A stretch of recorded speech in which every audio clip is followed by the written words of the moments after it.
Hello everybody, Steve here from Recruitment School and welcome to another session of Ask Steve. Today we have a question from Michelle who's in Sydney. How do I get my candidates to turn up to client interviews?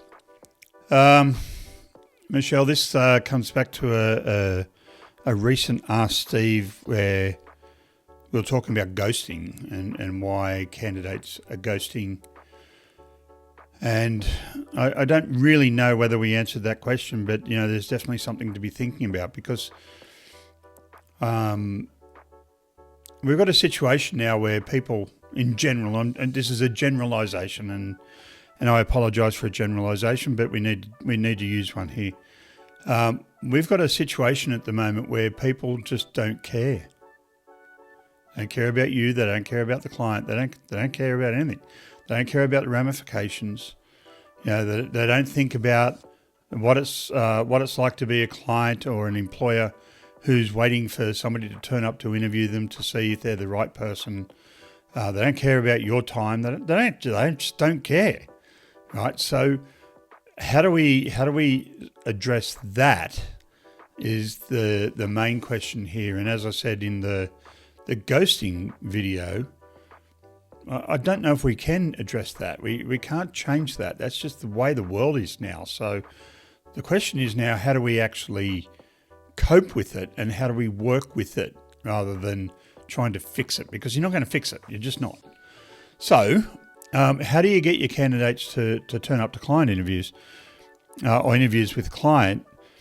I probably need a little bit more information here, Michelle.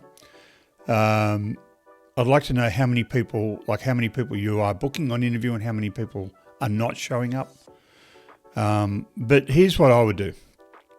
First things first. Now, I don't know what market you're in, although I do know your company, and I'm going to assume that you're in a fairly high volume, low margin type of business.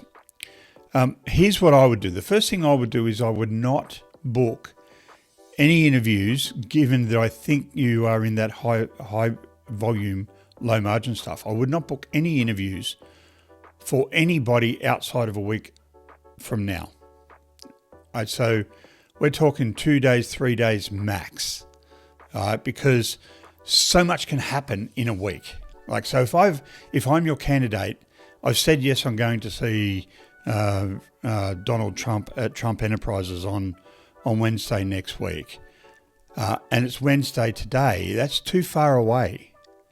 Anything can happen because I've also interviewed or applied to other jobs, right? This is the problem with job boards, yes, I've applied to your job, but I've also applied to 300 other jobs and I'm a good candidate. So the fact that I've applied to all these roles, I am going to pick up one of them fairly soon, right? Because we're in that again, I'm assuming that it's the low margin, high volume stuff, right? So if that's the case, you need to work it so I am not waiting as your candidate for too long before I actually go on the client interview. Does that make sense?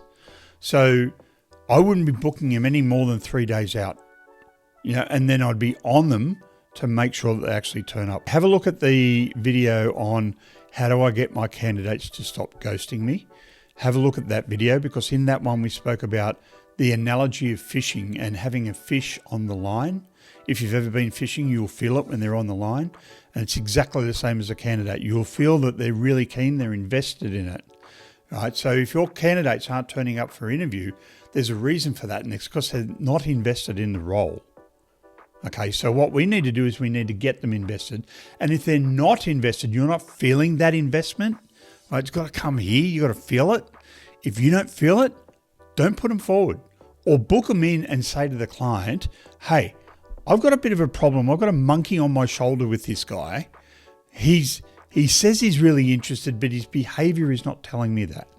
Right? Now, what that's going to do is going to separate you from the rest of the pack because you're picking up something and you're over communicating with the employer, which is great. That's all they want to know. They just want to know, right? If you think that there's a problem there, tell them. So when Steve doesn't turn up next Wednesday, you can say, oh, I sort of thought I knew this. I told you that I had a problem with this, right? So It's being proactive. Right? We can do everything. We can talk to Steve. We can do all that sort of stuff. But he still might not turn up because at the end of the day, we're dealing with human beings, the most unreliable product on the planet. Right? So don't book them out any more than 3 days in your market. If you're in a more professional market, by all means, book them out. But stay in contact with them. Make sure you stay in contact with them along the way. Don't just book it and go, bang, that's done. I'm moving on to the next one, because this person may or may not show up. If there's a lot of time, well, a lot of things can happen, right? There's a lot of recruiters out there. As I said before, I've applied to your role, and that means I've applied to 6 or 7 other roles or more.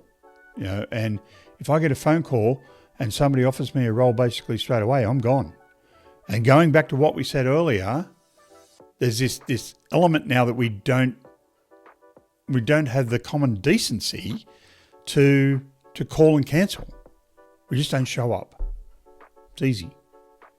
So, Michelle, I don't know if I've answered your question here. I think I've given you a couple of little tips. Give that a go. See how it works, and let me know. Come back and let me know how it works.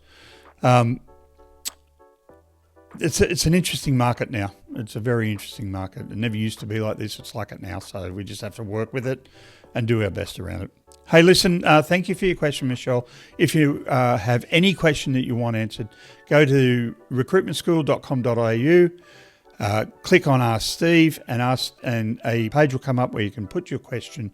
That'll get sent straight through to our team, and then we will answer it in time and let you know when it's been posted. Hey, listen, look after yourself, be kind to others, and remember, discipline is the key here.